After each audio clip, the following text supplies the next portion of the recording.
everyone. Today we're going to be looking at Hebrews chapter 4 verses 14 to 16. As Christians, one of the hardest things we have to deal with is our own sin.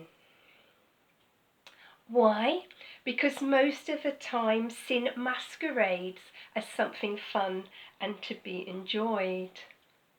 It whispers in our ears. It's very good at that. Tells us that it will add some fun to the monotony of our lives, give us a buzz, make us feel good. And we will tell ourselves that that is just fine as long as no one gets hurt and we don't get caught. Does that sound familiar? The more we sin, the more we will become immune to it. We are very good at justifying our actions to make ourselves feel less guilty and make ourselves feel better. And the longer we continue with any sin, the harder it will be to give up. It is quite addictive, and that can be a dangerous thing. Sin never ever comes from God. How can it? He cannot sin, but he knows what it is. And because God is such a gentleman, he does not force anything on us. Instead, he has given us free will. So sin is our choice, and our choice alone. Satan had to make that choice as well, to sin or not to sin. Remember, he was originally God's beautiful angel until he became jealous of God and wanted all the power and God's kingdom for himself. Hence God evicted him from heaven. Satan cannot read our minds, but he knows our weaknesses, and he will tempt us in every way he can. If we realise that we are in a spiritual war, we'd be less likely to give in to Satan's temptations. And we wouldn't want Satan having the satisfaction of getting one over on us. All sin starts with a tinsy-wincy little thought in our head. That's all it takes. One little thought. It's like a weed. It can grow bigger and bigger and bigger until we act on it. And Satan will only show us one side of the equation. He'll never show us the side that he doesn't want us to see. And that is the consequences to our sin. I struggled for years with the verse 1 Corinthians chapter 10 verse 13. And I'll just read that to you.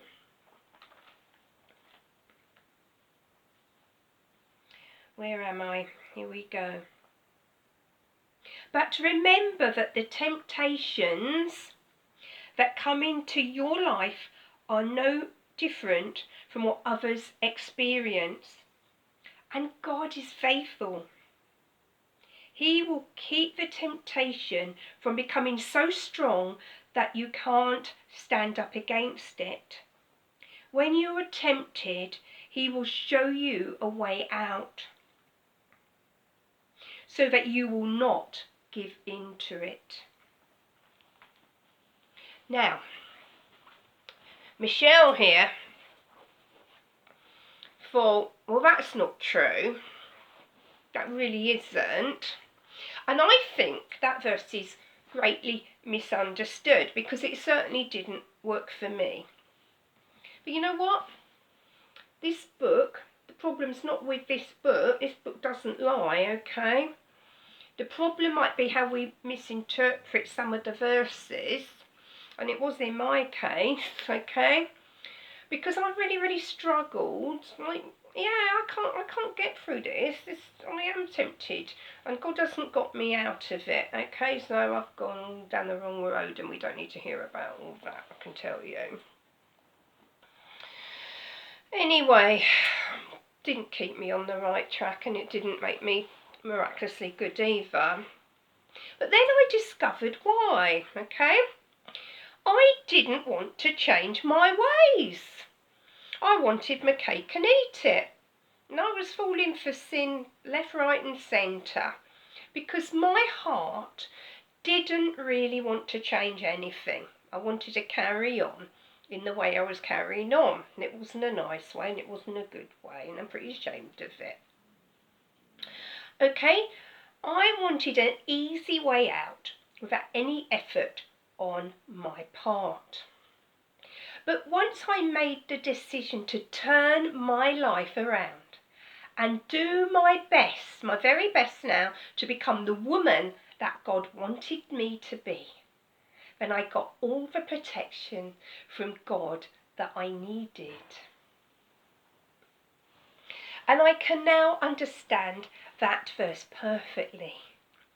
What an awesome God we've got. He's pretty amazing, isn't he? He never ever gave up on me, despite the fact that I tested his love and patience to the limit.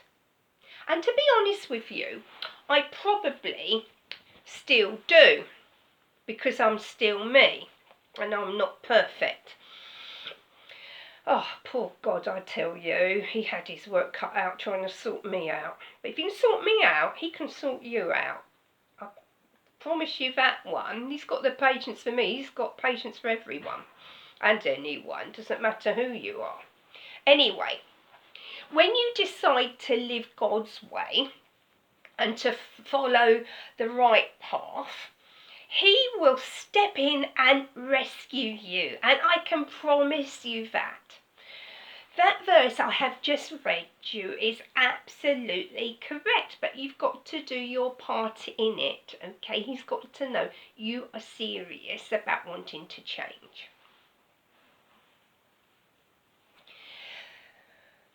Talking about choices, we need to stop blaming others for the choices that we make and start taking responsibility for ourselves.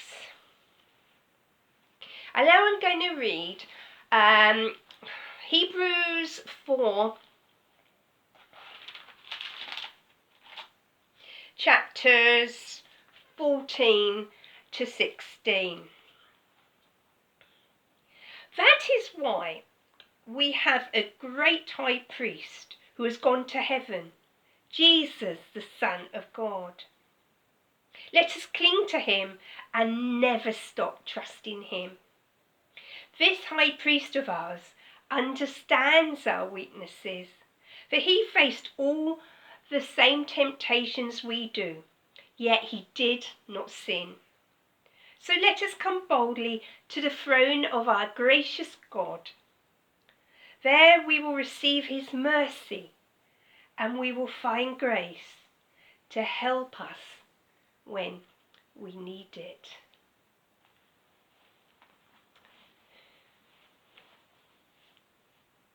Remember, he's there to help you get out of your sin. And remember, you need to do your part in trying to change your ways as well. But he will never let you down. He will help you find a way out. Okay, thank you everyone. Goodbye.